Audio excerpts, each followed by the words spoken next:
ایک ایسی ٹرک جو شیطان نے حضرت آدم علیہ السلام سے پہلی مٹبھیڑ میں استعمال کی تھی، اور آج بھی اسی کے نقش قدم پر چلتے ہوئے موجودہ ابلیس اس ٹرک کا استعمال ہمیں ورغلانے اور بہکانے کے لیے کرتے۔ Day 8 of understanding 30 verses of قرآن کریم ان رمضان کریم۔ اللہ تبارک و تعالی نے قرآن کریم میں کس طرح شیطان نے حضرت آدم و حضرت حوا علیہ السلام کو بہکایا، اس کی تفصیل کو کئی دفعہ بیان کیا ہے۔ پہلے پارے سے لے کر اخیر تک اس قصے کو بار بار یاد دلایا۔ ظاہر ہے اس واقعے کو دہرانے میں بہت سی حکمتیں ہیں۔ ہم نے اس چینل پر ایک تفصیلی ویڈیو اس موضوع پر کہ اللہ تبارک و تعالی کسی چیز کو بار بار کیوں دہراتا ہے اور قرآن میں ریپیٹیشن کیوں ہے، ریکارڈ کر رکھی ہے۔ اگر آپ نے اب تک نہیں دیکھا ہے تو آپ کو ویڈیو ضرور دیکھنی چاہیے، کیونکہ اس میں بہت سے سوالات کے جوابات آپ کو مل جائیں گے۔ سورہ اعراف میں اللہ تبارک و تعالی نے اس واقعے کو ڈسکس کیا ہے، اور اس میں بعض ایسے پہلوؤں کو اجاگر کیا ہے جو ہمیں یہ سمجھانے میں مدد کرتے ہیں کہ آخر وہ کون سی ٹرکس ہیں جنہیں شیطان یوز کرتا ہے تاکہ وہ انسانوں کو سیدھی راہ سے بھٹکا کر غلط راستے پر ڈال سکے۔ یوں تو اس واقعے سے بہت کچھ سیکھا جا سکتا ہے، اور اگر اس پر ڈیٹیل ویڈیو بنائی جائے تو شاید کئی گھنٹے بھی ناکافی ہوں، لیکن آج ہم ایک ایسے پہلو اور ایک ایسی سیکھ پر روشنی ڈالنا چاہتے ہیں جو آج بھی بہت زیادہ ریلیونٹ، بلکہ اگر ہم اس پہلو کو اپنی نگاہوں کے سامنے رکھیں تو موجودہ دور کے بہت سے فتنوں سے ہم خود کو محفوظ رکھ سکیں گے۔ اللہ تبارک و تعالی نے سورہ اعراف میں ارشاد فرمایا، فوسوس لهما الشیطان لیبدی عنہما ما وری عنہما من سوآتہما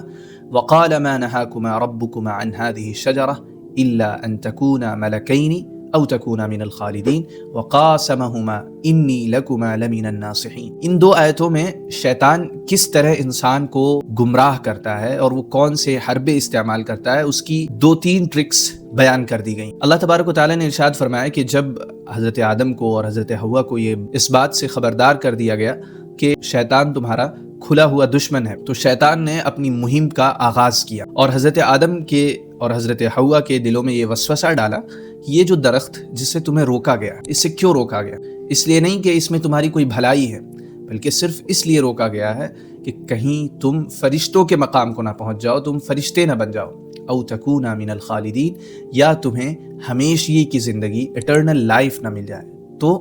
یہ وجہ ہے کہ تمہیں اس درخت سے روکا گیا۔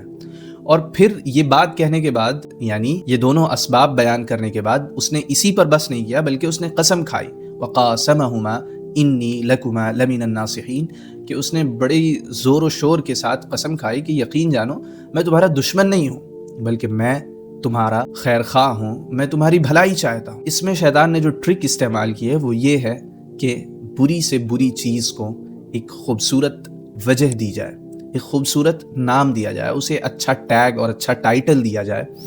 اور اسے اس طرح پیش کیا جائے گویا کہ انسان کی بھلائی اسی میں پوشیدہ ہے۔ گویا برائی کو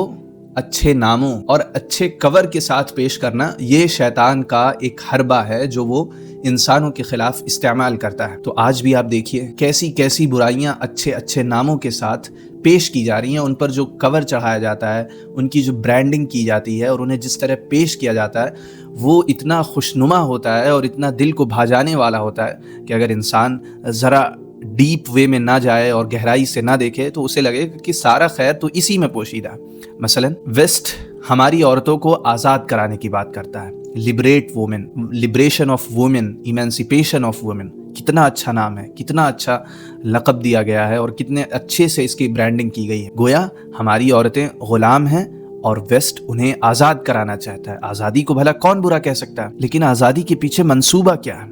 اس کور کے اندر مواد کیا چھپا کے رکھا گیا، اور کن چیزوں کو اس نام کے ذریعے سے پیش کرنے کی کوشش کی جا رہی۔ اگر آپ اس کا جائزہ لیں گے تو آپ کو سمجھ میں آئے گا کہ شیطان نے جو سب سے پہلے انکاؤنٹر میں جو حربہ استعمال کیا تھا کہ چیزوں کو ایک نئے نام کے ساتھ پیش کیا جائے، اس میں ایک نئی کشش جوڑ کے دکھائی جائے، وہی اسی طریقے پر آج کے ابلیس بھی عمل کر رہے ہیں۔ Emancipation of women, liberation of women, بظاہر تو یہ بہت خوشنما لگتا ہے، لیکن مقصد کیا ہے کہ عورت کو گھر کی حکمرانی سے نکال کر بازار کی غلامی میں لے آیا جائے، عورت کو گھر کی چہار دیواری سے نکال کر مردوں کی بے رحم دنیا میں چھوڑ دیا جائے، اور اسی طرح نکاح کا جو انسٹیٹیوشن ہے اسے تباہ کر دیا جائے، اسے تخت و تاراج کر دیا جائے۔ تو خوبصورت نام کے پیچھے کتنے مذموم اور کتنے ناپاک عزائم پوشیدہ ہیں، یہ آپ آج بھی دیکھ سکتے ہیں۔ اسی طرح اور بھی بہت سی چیزوں کی بڑے اچھے اچھے ناموں کے ساتھ برانڈنگ کی گئی۔ شراب کو کہا گیا کہ یہ فرحت بخش غذا ہے، اس سے انسان کی ٹینشن اور انسان کے غم دور ہو جاتے ہیں اور انسان سیٹ ہو جاتا ہے۔ اسی طرح عریانیت کو، فحاشی کو کلچر کے نام پر پروموٹ کیا گیا، اور کہا گیا کہ اگر آپ فری مکسنگ کو اور بلا روک ٹوک کی میل ملاقات کو جائز نہیں سمجھتے تو آپ بیکورڈ ہیں، آپ کنزرویٹو ہیں، آپ پچھڑے ہوئے زمانے کے لوگ ہیں۔ اس طرح ان ساری برائیوں کو اچھے اچھے ناموں کے ساتھ پیش کیا گیا۔ تو یہ طریقہ کس کا ہے؟ یہ شیطان کا، جو کہ انسانوں کا کھلا ہوا دشمن ہے، جس نے یہ اول روز سے وہ اس مہم پر لگا ہوا ہے کہ انسان اپنی حقیقی جگہ یعنی جنت سے نکل کر جہنم میں کیسے جائیں، وہ اس کی کوشش کر رہا ہے۔ تو یہ اس کا طریقہ ہے۔ تو آج بھی جب کوئی اچھا نام، جب کوئی اچھا ٹیگ بنا کر آپ کے سامنے کوئی نئی چیز پیش کی جائے تو don't fall for it because it has a good name, try to dig deeper, تھوڑا اندر جانے کی کوشش کریں، اندر جھانکنے کی کوشش کریں کہ اس کے پیچھے پیش کیا جا رہا ہے۔ کیا جیسا خوبصورت نام ہے ویسا خوبصورت مواد اور کانٹینٹ بھی ہے، یا اس کے پیچھے کچھ ایسے مذموم مقاصد کی تکمیل پیش نظر ہے کہ جس سے انسانیت کی صرف تباہی ہی ممکن ہے، انسانیت کی فلاح اور انسانیت کی کامیابی ممکن نہیں ہے۔ لہٰذا آج کے غور کرنے کا پہلو یہ ہے کہ جب بھی کوئی بہت ہی خوشنما نعرہ سنیں یا بہت ہی خوشنما نام دیکھیں تو اس پر فوراً ہی فریفتہ نہیں ہو جانا ہے، بلکہ ہمیں غور کرنے کی کوشش کرنی ہے کہ کیا at the end of the day یہ انسانیت کے لیے مفید چیز ہے۔ اور انسانیت جب ہم کہتے ہیں تو ہم انسان کو سینٹر میں رکھ کر نہیں کہہ رہے تھے، بلکہ ہمیں یہ دیکھنا ہے کیا یہ اللہ کی نگاہ میں یہ چیز صحیح ہے یا نہیں ہے، کیونکہ ظاہر ہے اگر ہم انسان کو سینٹر میں رکھتے ہیں تو پھر بہت سی چیزیں جائز ہو جاتی ہیں، وہ چیزیں جو خود انسان کے لیے اخیر میں تباہ کن ہوتی ہیں لیکن وہ انسان کو سینٹر میں رکھنے کی وجہ سے جائز ہو جاتی ہیں۔ لہٰذا جب ہم کسی کو صحیح اور غلط کہنے جائیں تو ہمیں یہ دیکھنا ہے کہ اللہ کی مرضی کے مطابق وہ میل کھاتی ہے یا نہیں۔ اس طرح ہم کسی چیز کے درست یا نادرست ہونے کا فیصلہ کر سکتے ہیں۔ صرف ایک چیز اچھا نام رکھتی ہے، خوشنما لگتی ہے، یا اس کے پیچھے اس کو پروموٹ کرنے کے لیے ایک پورا کیمپین چلایا گیا ہے، تو صرف اس وجہ سے ایک چیز درست نہیں ہو جاتی۔ ہم